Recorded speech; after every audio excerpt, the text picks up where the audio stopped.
Quando o céu fechou sua boca e a voz de Deus se ocultou entre as nuvens, houve um homem na terra que, entre cinzas e feridas, não deixou de adorar. Seu nome foi Jó, e sua fé estremeceu os céus.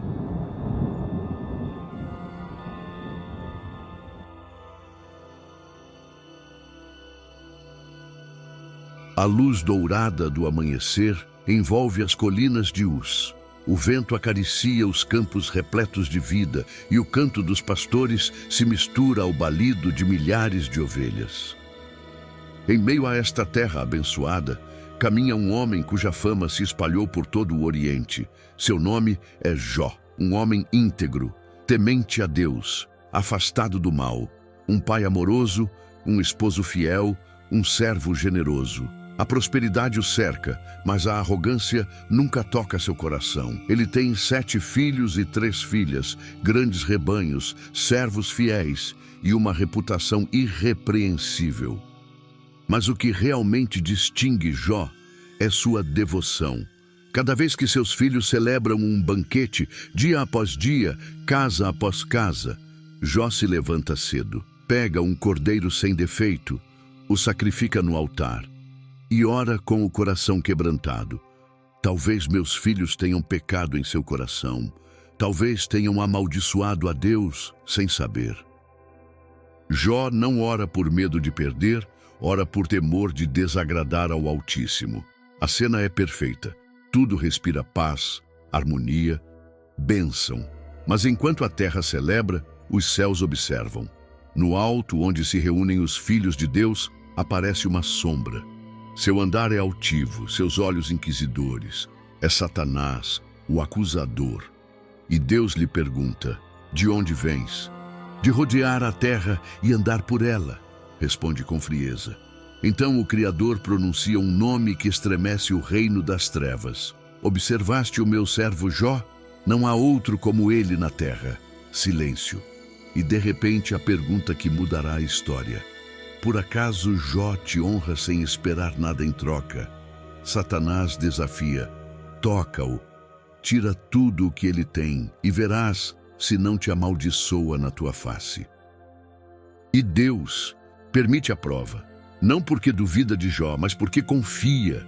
O decreto foi selado no céu, mas na terra tudo segue igual. Jó se levanta como sempre, ora como sempre, ama como sempre. Mas aquele dia, sem saber, será seu dia mais escuro. Não há relâmpagos, não há advertências, apenas um céu silencioso. A batalha invisível começou. E agora, o coração do espectador também é confrontado. Será que um homem pode continuar fiel quando perdeu tudo? Havia um homem na terra de Uz, cujo nome ressoava com respeito e assombro: Jó. Sua reputação não vinha do ouro nem de conquistas, mas de algo muito mais raro e valioso: integridade. Jó era perfeito e irrepreensível. Um homem temente a Deus, afastado do mal. Sua vida não era apenas abençoada, era exemplar. Possuía 7 filhos e 3 filhas. Seu lar era um farol de alegria, unidade e reverência. Em suas terras pastavam 7.000 ovelhas, 3.000 camelos, 500 juntas de bois, 500 jumentas e uma multidão de servos que serviam sob sua liderança justa. Em todo o Oriente não havia homem maior que ele. Mas o que realmente fazia de Jó um gigante não era sua riqueza, era seu coração. Seus filhos celebravam banquetes em suas casas, um após o outro, num ciclo de fraternidade que alegrava o pai. Mas ao concluir cada rodada de festas, Jó se levantava cedo. Oferecia holocaustos por cada um de seus filhos, 10 ofertas, 10 intercessões, caso em sua alegria algum tivesse pecado em seu coração. Talvez meus filhos tenham pecado, amaldiçoando a Deus em seus pensamentos, sussurrava Jó, enquanto a fumaça do sacrifício se elevava ao céu. Não era medo, era reverência. Um coração que não temia perder o material, mas ofender o eterno. Essa era sua rotina constante, adoração não apenas na abundância, mas na vigilância espiritual. Era um homem que amava a Deus mais do que as bênçãos. Sua fé não dependia do que possuía, mas de a quem pertencia. Mas enquanto a terra se enchia de harmonia, os céus se preparavam para um momento que mudaria a história. Um dia, os filhos de Deus se apresentaram diante do Senhor. Anjos, ministros celestiais, entravam diante da majestade com reverência. E entre eles apareceu um que já não reverenciava. Um cuja queda havia enchido os céus de trevas e a terra de engano, Satanás. E Deus lhe falou diretamente: "De onde vens?" O adversário respondeu com desdém: "De rodear a terra e andar por ela." Então o Criador pronunciou um nome que estremeceria os céus e provocaria o inferno. "Observaste o meu servo Jó? Não há outro como ele na terra. Homem perfeito e reto, temente a Deus e que se desvia do mal." A declaração divina não era apenas um elogio, era uma revelação. Jó não era um adorador casual. Era uma prova viva de que, mesmo num mundo caído, um homem podia caminhar em integridade. Mas o inimigo não se rendeu. "Por acaso teme Jó a Deus de graça? Não o cercaste tu, a ele, a sua casa e a tudo o que tem? Abençoaste o trabalho de suas mãos, e o seu gado se multiplicou na terra. Mas estende tua mão, toca tudo o que possui, e verás se não te amaldiçoa na tua face." O desafio estava lançado, não contra Jó, mas contra a essência da fé. É possível amar a Deus sem receber nada em troca? Pode um coração manter-se fiel quando tudo é perdido? E Deus confiou: "Tudo o que ele tem está em tuas mãos. Apenas não estendas tua mão contra ele." E Satanás partiu. Na terra, o céu continuava em silêncio, não houve relâmpagos, não caiu chuva de advertência. Jó despertou como em qualquer outro dia. Caminhou entre seus rebanhos, supervisionou seus servos, orou, ofereceu o holocausto, como sempre. Nada em seu mundo havia mudado ainda. Mas o céu já havia falado, e o inferno já havia se mobilizado. O que nem Jó nem seus filhos sabiam é que sua fé seria colocada em uma balança eterna, não diante dos olhos dos homens, mas diante do próprio Deus e de seus anjos. Jó era o mais íntegro de todos os homens, e por isso seria provado. Não porque houvesse falhado, não porque merecesse castigo, mas porque sua fé era verdadeira. E Deus sabia que ele suportaria. Assim começa a história de um homem cuja vida era perfeita, até que o céu se calou e o inferno soltou sua fúria. Mas mesmo quando a dor se aproximar, quando a perda o invadir, quando os amigos o abandonarem e o corpo se desfizer, Jó ensinará ao mundo que a fé verdadeira não precisa de explicações, só precisa de Deus. Era uma manhã como qualquer outra na casa de Jó. O sol se erguia sobre as colinas de Uz e os campos ainda respiravam a paz de uma terra abençoada. Os servos trabalhavam nos estábulos, os rebanhos pastavam nos vales e, à distância, o riso dos filhos de Jó enchia o ar. Mais uma vez se reuniam para celebrar unidos como sempre, mas no invisível algo se movia. Nos céus, o silêncio de Deus não significava ausência, mas prova. E na terra, as sombras começavam a avançar. De repente, um mensageiro chegou correndo com o rosto coberto de pó e o fôlego entrecortado. Seus olhos mostravam algo além da urgência. Mostravam um horror. "Senhor Jó, os sabeus caíram sobre os bois e as jumentas. Mataram teus servos ao fio da espada. Só eu escapei para trazer-te a notícia." Antes que Jó pudesse responder, outro mensageiro chegou, ainda mais agitado. "Fogo de Deus caiu do céu, consumiu as ovelhas, e os pastores com elas. Só eu escapei." As palavras ainda não haviam terminado, e outro homem apareceu à distância, cambaleante, coberto de suor. "Os caldeus formaram 3 esquadrões, atacaram teus camelos, mataram os servos. Só eu escapei para te contar." Jó não compreendia. Seus lábios permaneciam fechados, mas seus olhos buscavam o céu. Por quê? Por que agora? Então o quarto mensageiro chegou. Suas pernas tremiam, sua voz era um sussurro partido. E suas palavras foram como uma lâmina que rompeu a alma do homem mais íntegro do Oriente.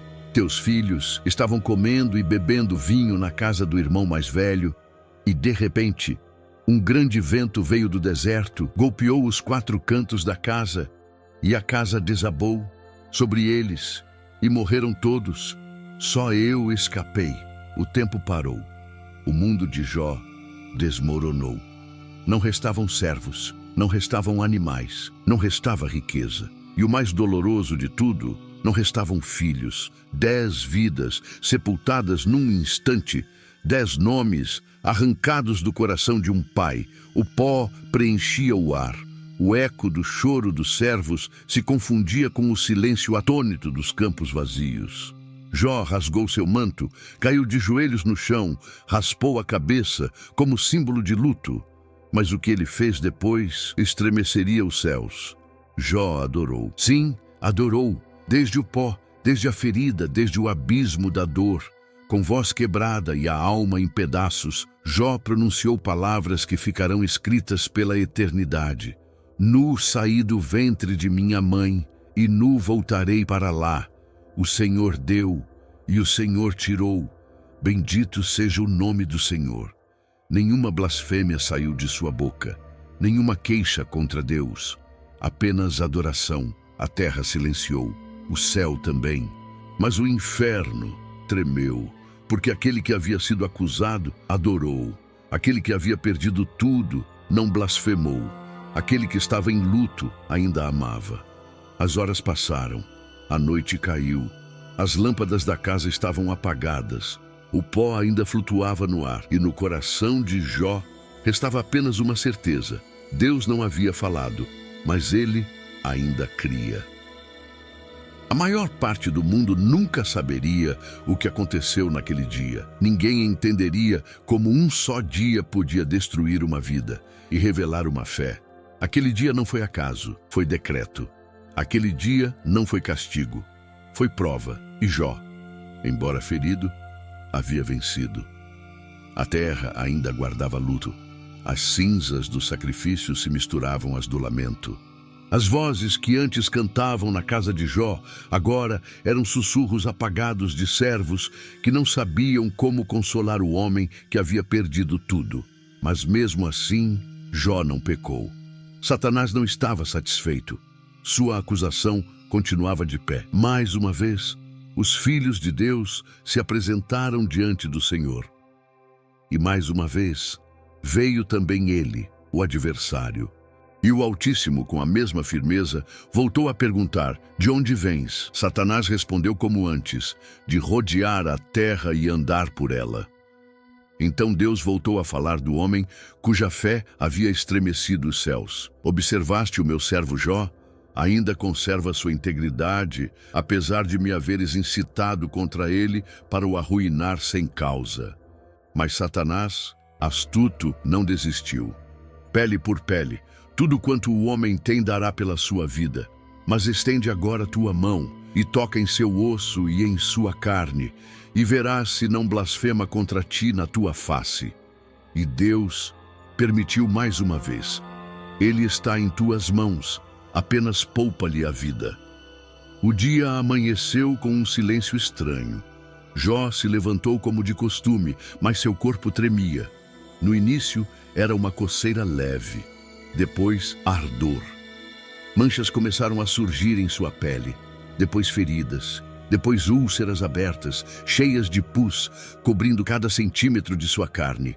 Não havia médico, não havia alívio, nem bálsamo, nem unguento. A dor era contínua e brutal. As moscas pousavam sobre as feridas, o sol queimava sua pele ferida, as noites eram frias e intermináveis. Jó se sentou sobre um monte de cinzas, já não em sua casa, mas nos arredores da cidade, como os impuros. Pegou um caco de telha e com ele começou a raspar sua carne, pois a dor era insuportável. o homem mais íntegro do Oriente, tornava-se agora o mais desprezado. Então veio a voz que ele menos esperava. Não era a de um inimigo, era a de sua esposa. A mulher que havia compartilhado com ele os dias de prosperidade, agora já não suportava a ruína. Sua voz já não tinha ternura, apenas ira. Seu rosto não mostrava compaixão, mas repulsa, e suas palavras foram um golpe direto no coração. Ainda conservas tua integridade, amaldiçoa a Deus e morre. Uma sentença brutal, um convite à desistência, uma tentação vestida de desespero. Mas Jó não cedeu. Com voz fraca, porém firme, respondeu: como fala qualquer mulher insensata, assim falas tu. Receberemos de Deus apenas o bem e não também o mal? Não era uma declaração teológica, era uma confissão de fidelidade. Jó não entendia o que estava acontecendo, não sabia que estava sendo observado, não tinha explicação, mas tinha uma convicção. Deus continuava sendo digno de confiança. E em tudo isso, Jó não pecou com seus lábios. O pó o cobria, seu corpo era uma ferida aberta, sua respiração um lamento, mas sua alma permanecia firme. Lá fora, o povo murmurava: o que terá feito Jó para merecer isso? Seu nome, antes sinônimo de honra, agora era sinônimo de julgamento. E mesmo assim, Jó não se justificou. Dia após dia, noite após noite, a dor continuava. Não havia cura, não havia palavra, não havia sono. O céu seguia em silêncio. Essa foi a ferida mais profunda de todas. Não a carne, não a perda, mas o silêncio daquele que ele mais amava. Onde estava Deus? Por que se calava? Por que não respondia? Mas mesmo em meio a esse abismo, Jó não blasfemou. Porque sua fé não se apoiava em respostas, mas na relação. A dor física havia alcançado o ponto máximo. Seu corpo era irreconhecível. Sua alma estava cansada. Mas ainda assim, nas cinzas, entre ruínas e pus, com a voz trêmula e o coração sangrando, Jó permanecia fiel. Não fazia ideia do que viria. Não sabia que o céu o observava com orgulho. Não sabia que o inferno havia sido humilhado por sua perseverança. Mas essa ignorância não o impediu de adorar. Nos cantos mais escuros da existência humana, onde a lógica se quebra, onde as orações parecem bater no céu, a fé de Jó ardia como uma chama fraca, mas inextinguível. Essa era a prova mais íntima. Não perder coisas, não perder pessoas, mas perder o controle e continuar confiando. Essa foi a fé que derrotou as trevas. O pó seguia suspenso no ar, as feridas não cicatrizavam, o céu permanecia fechado, e Jó, mergulhado no abismo da dor, parecia esquecido por todos, menos por 3 homens que, ao ouvirem o ocorrido, decidiram percorrer longas distâncias para consolar seu amigo. Elifaz de Temã, Bildade de Suá e Zofar de Naamate, homens sábios, anciãos respeitados, conhecedores das tradições e dos caminhos dos patriarcas, iniciaram a jornada com um só propósito: acompanhar Jó em sua miséria, consolá-lo em sua dor, oferecer-lhe palavras de alento enquanto enfrentava aquilo que nenhum homem antes havia suportado.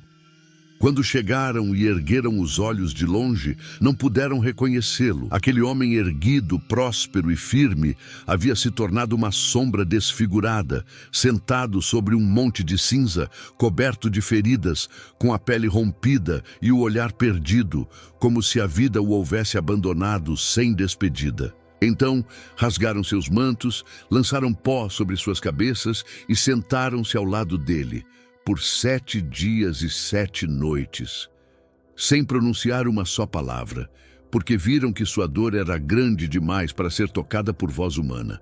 Aquele silêncio compartilhado não foi vazio, foi reverência. Foi o reconhecimento de que há dores que não se explicam, há feridas que não admitem discursos, há lutos que só se acompanham com presença.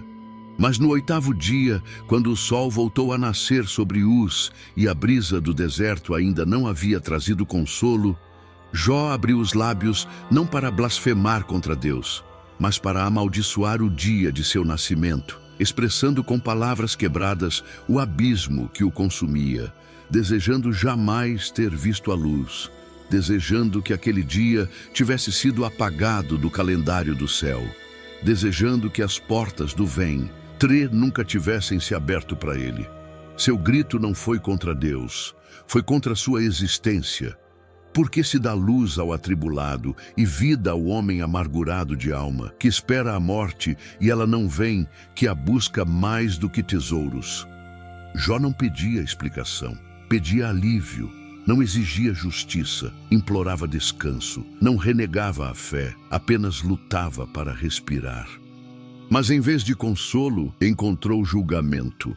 O primeiro a falar foi Elifaz, o temanita, o mais antigo do grupo, cujo tom era sereno, mas carregado de suposições.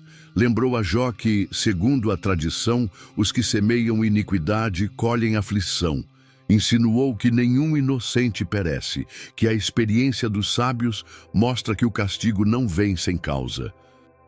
Embora suas palavras fossem organizadas, carregavam veneno disfarçado de piedade. Jó, se estás sofrendo tanto, é porque algo fizeste de errado. Depois falou Bildade, o surrita, que foi mais direto, quase cruel. Se teus filhos morreram, disse sem tremer a voz, foi porque pecaram, e Deus, que não torce a justiça, lhes deu o que mereciam. Mas se tu és justo, então busca a Deus, e talvez Ele te restaure. Com frieza defendeu a tradição, colocando a lei acima do lamento, a lógica acima da compaixão.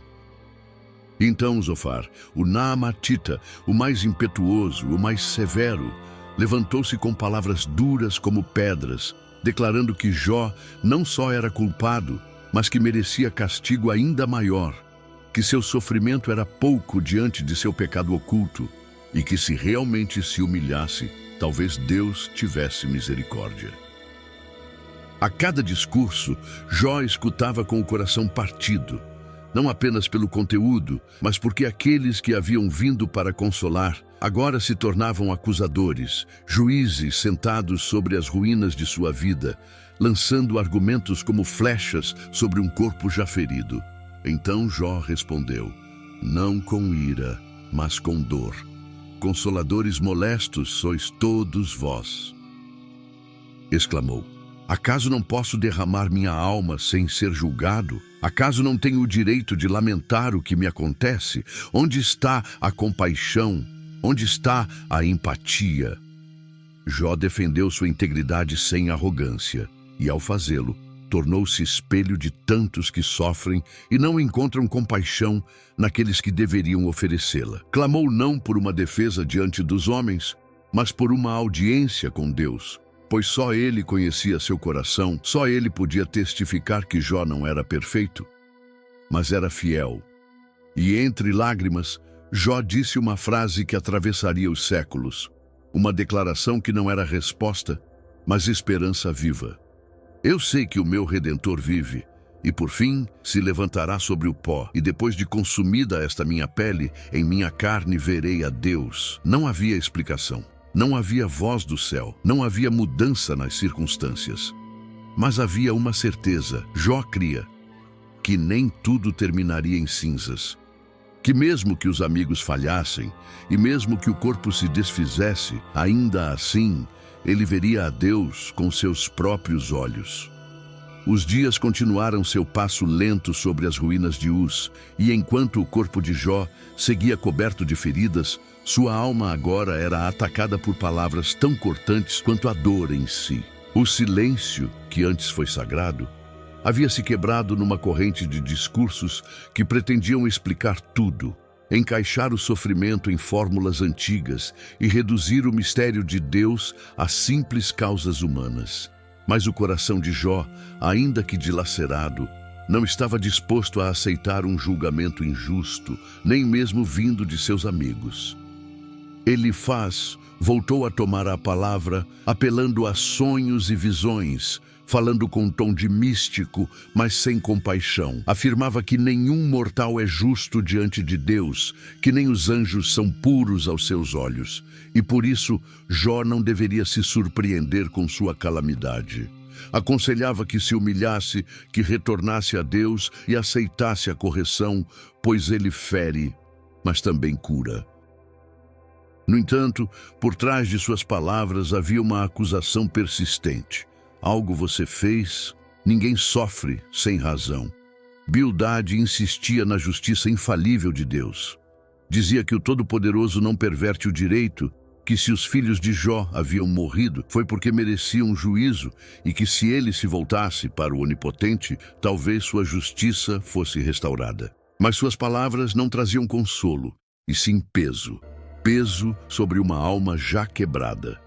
Zofar foi o mais áspero. Falava com autoridade, mas sem empatia. Acusou Jó de falar demais, de se justificar sem razão. Declarou que Jó escondia maldade, que seu castigo era pouco diante de sua culpa, e que só se lavasse suas mãos, Deus teria misericórdia. E Jó escutava, repetidas vezes, dia após dia. Não se defendia por orgulho, mas por desespero. Não buscava provar sua inocência diante dos homens, mas entender por que Deus, a quem amava com todo o ser, o havia lançado nesse abismo sem explicação. Então, Jó falou, não com raiva, mas com o grito profundo de uma alma honesta diante do Criador. Certamente vós sois o povo, e convosco morrerá a sabedoria, disse com ironia, não por zombaria, mas para expor a arrogância dos que falavam como se conhecessem todos os caminhos de Deus. Jó não negou a grandeza do Altíssimo, não ignorou seu poder, mas ousou perguntar com sinceridade aquilo que muitos calam por medo. Por que me puseste como alvo? Por que escondes o rosto e me consideras teu inimigo?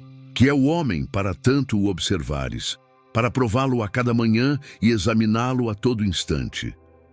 Não havia blasfêmia em suas palavras, mas busca. Não havia rebeldia, mas angústia. Pois o coração de Jó não queria entender o mundo, queria entender a Deus.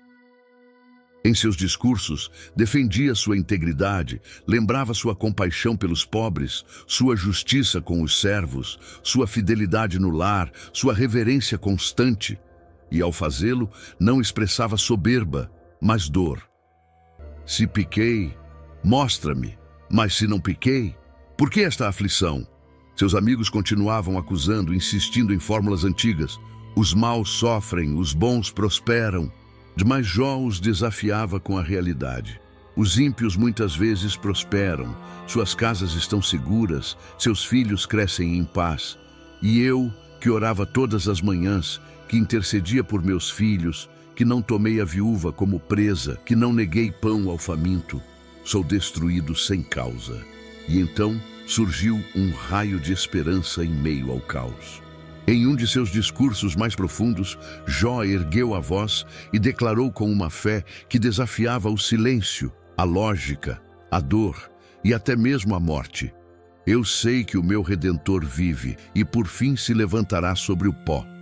E depois de consumida esta minha pele, em minha carne verei a Deus, a quem verei por mim mesmo, e os meus olhos o contemplarão, e não outro. Esse clamor não foi uma resposta. Foi uma declaração, uma âncora lançada ao futuro. Jó não sabia como, não sabia quando, mas sabia em quem confiava. Seu Redentor vivia, apesar da carne que se desfazia, apesar do corpo coberto de pus, apesar do abandono, do silêncio, da incompreensão, apesar das palavras que não curavam, apesar de tudo. E enquanto os homens falavam a partir de sua teologia limitada, Jó, mesmo em sua confusão, se aproximava de uma verdade que apenas o quebrantamento revela. Que a fé verdadeira não se trata de explicações, mas de relacionamento, e que há momentos em que não se precisa ter razão, mas permanecer. Jó não venceu o debate. Seus amigos não mudaram de opinião, mas o céu ouvia. E o juízo dos homens logo seria substituído por uma voz que não vem da terra, mas do redemoinho. Durante dias intermináveis, Jó havia sido alvo de discursos humanos carregados de fórmulas teológicas, argumentos rígidos e explicações sem alma, oferecidas por aqueles que, embora pretendessem consolar, apenas feriam com palavras frias e juízos mal dirigidos, enquanto o verdadeiro consolo permanecia em um silêncio misterioso. Não por indiferença, mas por um propósito mais profundo, ainda não revelado. E nesse clima de tensão acumulada, quando os argumentos já não conseguiam preencher o vazio, nem os raciocínios curar as feridas, surgiu inesperadamente a voz de um jovem, Eliú, que até então havia permanecido em silêncio, não por medo ou passividade, mas por respeito à antiguidade dos presentes, aguardando pacientemente o momento de falar. Não a partir da tradição, mas da convicção ardente que Cucu eimava em seu interior. Eliú, com um olhar inflamado e palavras que brotavam como um rio contido, dirigiu-se tanto a Jó quanto aos seus amigos com uma mistura de paixão e temor reverente, deixando claro que suas intenções não eram condenar como haviam feito os outros, mas exaltar a justiça de Deus e afirmar que mesmo no sofrimento mais profundo, o Criador pode falar, seja por meio de sonhos, visões ou da própria dor, não como castigo, mas como meio de resgatar a alma do abismo e redirecionar o coração para a eternidade, pois Deus, segundo ele dizia, não guarda silêncio sem propósito, nem fere sem intenção redentora. E foi justamente enquanto Eliú falava sobre a grandeza do Altíssimo, sobre o trovão de sua voz e o mistério de seus caminhos, que algo começou a mudar no ar. Algo que ia além da retórica, além do conhecimento humano. Algo que não podia ser contido em palavras, pois a atmosfera em si parecia curvar-se diante da presença do sagrado. As nuvens começaram a se reunir no horizonte como um exército celestial, preparando-se para descer. Os ventos se intensificaram com uma força crescente que rugia entre as colinas. Os relâmpagos rasgavam o céu como espadas flamejantes, e as árvores, antes imóveis, começaram a inclinar-se sob o peso de uma glória que se aproximava. E então, entre o estrondo dos elementos, no redemoinho que se formou, como um trono girando em fogo e vento, ouviu-se a voz. Não foi uma voz comum, não foi um eco do coração, foi a voz do próprio Deus. Uma voz que não veio para explicar, mas para revelar. Uma voz que não desceu para justificar o que havia acontecido, mas para expor a pequenez da compreensão humana diante da imensidão daquele que sustenta os fundamentos do universo. Quem é este que obscurece o conselho com palavras sem conhecimento? Bradou o Eterno. E com essa única frase, toda a conversa anterior foi reduzida ao pó. Todos os discursos humanos silenciaram, e Jó, o homem quebrado mas íntegro, cobriu o rosto, porque entendeu que havia falado demais, sem saber. Deus não começou falando sobre justiça, não mencionou o sofrimento de Jó, não respondeu nenhuma de suas perguntas. Em vez disso, levou-o a uma jornada de contemplação pelas maravilhas da criação, pelos mistérios do universo, pelos caminhos das constelações, as fronteiras do mar, a chuva que cai sem intervenção humana, o nascimento das crias no alto das montanhas, o rugido dos leões e o vôo majestoso do falcão, como quem dissesse: olha o que eu fiz, e diga se podes entender sequer uma pequena parte do que sustento com minha palavra. Onde estavas tu quando eu lançava os fundamentos da terra? Dize-me se tens entendimento. Quem lhe fixou as medidas, se o sabes? Ou quem estendeu sobre ela o cordel?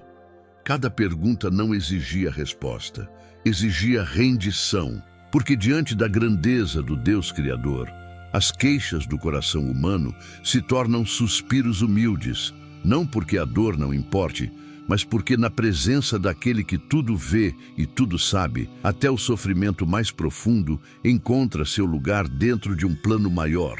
Um plano que, embora incompreensível no momento, é conduzido por mãos eternas que jamais perdem o controle. Jó, que havia desejado falar face a face com Deus, que havia pedido uma audiência como um acusado diante do juiz, agora se encontrava diante da presença e entendia que o juiz também era Pai, que o Criador também era Redentor e que seu silêncio não havia sido ausência.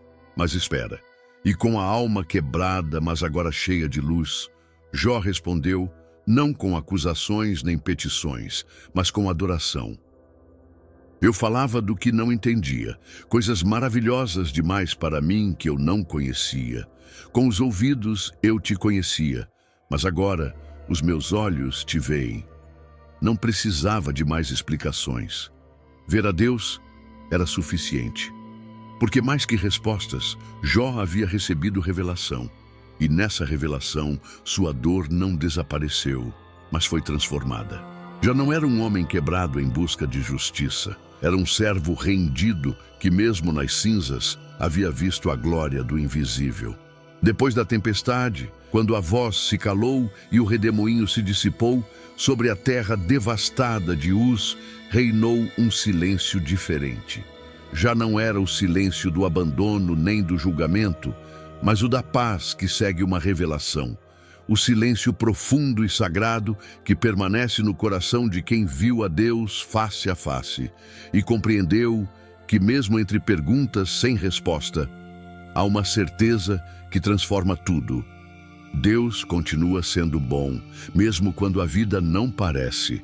Deus continua sendo justo, mesmo quando a dor diz o contrário. E Deus continua presente, mesmo quando se oculta entre nuvens por um tempo.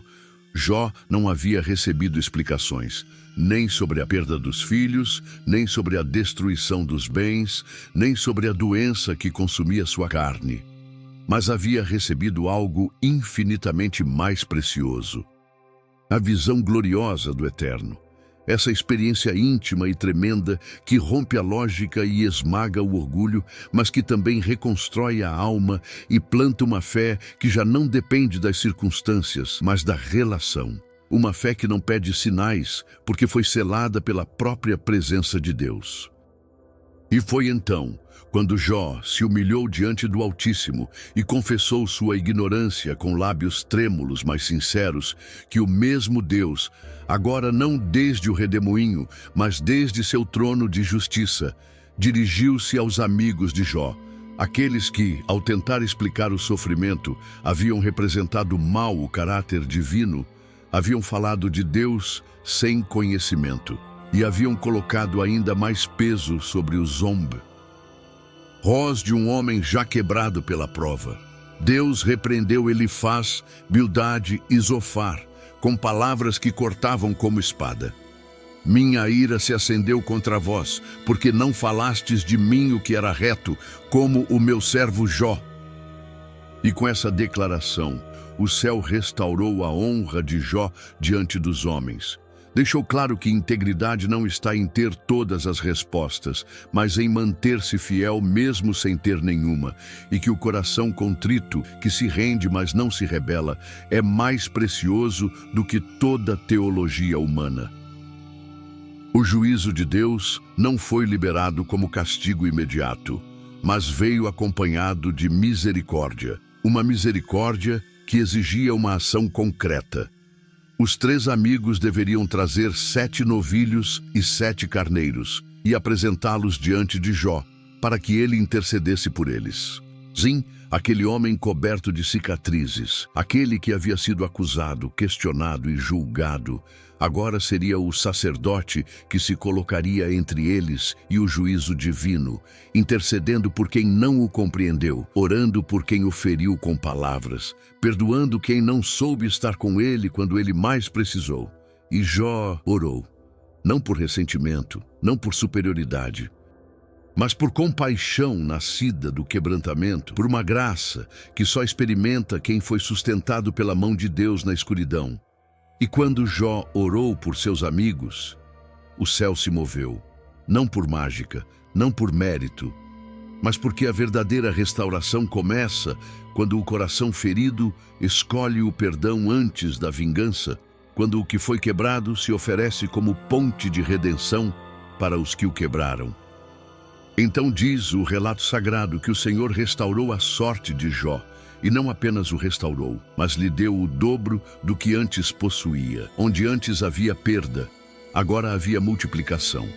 Onde havia luto, agora brotava a vida. Os rebanhos voltaram, mas em maior número. Os campos floresceram de novo, mas com mais abundância. Os servos voltaram a encher a casa, mas com mais honra. E com os anos, Deus lhe concedeu novamente filhos, 7 homens e 3 mulheres. Mas desta vez, suas filhas receberam um lugar raro naqueles tempos. Herança entre os irmãos, um gesto de justiça, honra e amor, que mostrava o quanto o coração de Jó havia mudado, não por causa da dor, mas por causa da glória que viu em meio à dor. E os nomes de suas filhas foram uma poesia viva. Jemima, que significa pomba, Késia, que evoca a doçura do perfume, e Queren-Hapuque, que significa frasco de tinta, símbolo de beleza e graça. Não eram apenas nomes, eram testemunhos de que a amargura não venceu, de que a esperança ainda podia florescer depois da perda. Jó viveu depois de tudo aquilo 140 anos, e viu seus filhos e os filhos de seus filhos até a 4ª geração, como se o próprio Deus lhe dissesse: nem tudo terminou no pó. Ainda há vida, ainda há promessa. E quando finalmente seu tempo se cumpriu, morreu velho e farto de dias. Mas mais do que farto de dias, farto de glória. Porque a verdadeira glória não está em não sofrer. A verdadeira glória está em conhecer a Deus no meio do sofrimento, adorá-lo quando tudo se foi, manter-se fiel mesmo quando o céu se cala. E ao fim, descobrir que aquele céu nunca esteve longe. Quando o pó finalmente assentou sobre as cinzas de Uz e o eco das perguntas sem resposta se dissipou no horizonte do tempo, o que permaneceu não foi uma história de perda, nem mesmo uma história de sofrimento, mas uma história de revelação. A história de um homem que, tendo perdido tudo, escolheu continuar confiando, não porque entendia, não porque tinha garantias de restituição, mas porque sua alma havia sido moldada por uma verdade mais alta do que as circunstâncias, que o Deus a quem adorava não merecia fidelidade pelo que dava, mas por quem era.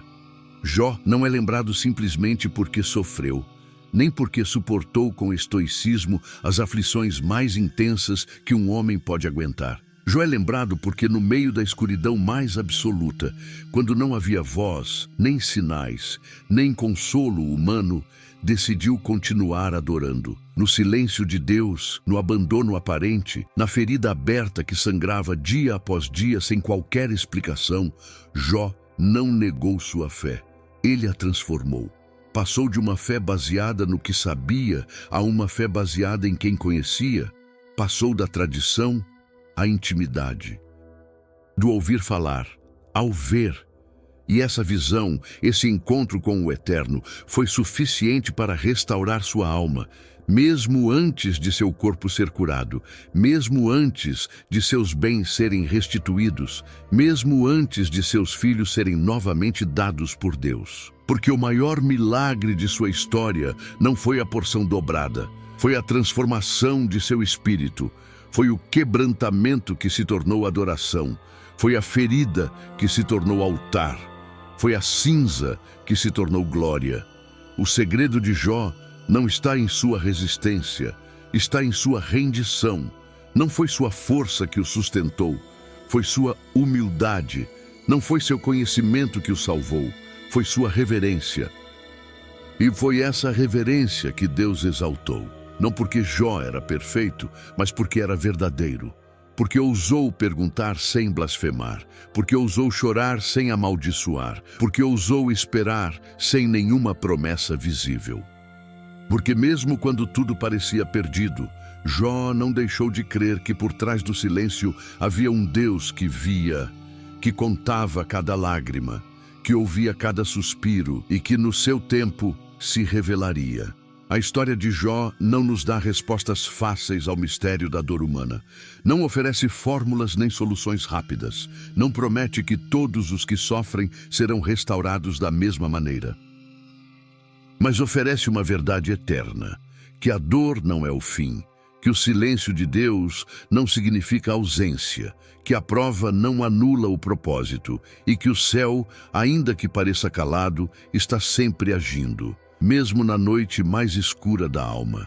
E é por isso que Jó, o homem íntegro do Oriente, torna-se um espelho para todos aqueles que hoje atravessam tormentas sem explicação, perdas sem sentido, enfermidades que desafiam a lógica, traições que quebram o coração, silêncios que doem mais que 1000 palavras. A todos eles, Jó sussurra das páginas eternas do relato divino. Você não está sozinho. Eu também passei por isso. Eu também gritei ao céu. Eu também rasguei minhas vestes. Mas no fim, eu o vi. No fim, ele me falou. No fim, valeu a pena. E esse é o clímax desta história. Não que Jó foi restaurado, mas que foi transformado. Porque depois de ver tudo queimar, depois de sentir cada golpe, depois de ser acusado, incompreendido e abandonado, Jó não apenas foi testemunha da fidelidade de Deus, ele se tornou testemunho vivo dela. Ao longo dos séculos, sua história tem sido lida, cantada, pregada, chorada, tem sido luz para os que caminham em sombras, tem sido refúgio para os que não encontram respostas. Tem sido farol para os que enfrentam tempestades. E hoje continua sendo um convite a confiar, não no que sentimos, não no que vemos, não no que entendemos, mas naquele que está acima de todo entendimento. Um convite a manter a fé, mesmo quando o céu está em silêncio. Um convite a declarar como ele declarou, mesmo com a carne cheia de feridas, mesmo sentado sobre cinzas. O Senhor deu, o Senhor tirou. Bendito seja o nome do Senhor. E mais adiante, quando a alma já não suportar o peso do mistério e o coração clamar por uma certeza que o sustente, repetir suas palavras eternas, aquelas que não vêm da mente, mas do Espírito que foi tocado por Deus. Eu sei que o meu Redentor vive. Sim, ele vive. Ainda que não fale, ainda que não cure, ainda que não explique, ainda, ele vive. E um dia, assim como com Jó, ele se levantará sobre o pó das nossas ruínas e nos mostrará que não foi em vão, que cada lágrima foi contada, que cada ferida será restaurada e que cada silêncio foi parte de um plano eterno. Que você também possa dizer um dia, com a alma cheia de cicatrizes, mas com os olhos abertos pela fé: de ouvir falar eu te conhecia, mas agora os meus olhos te veem.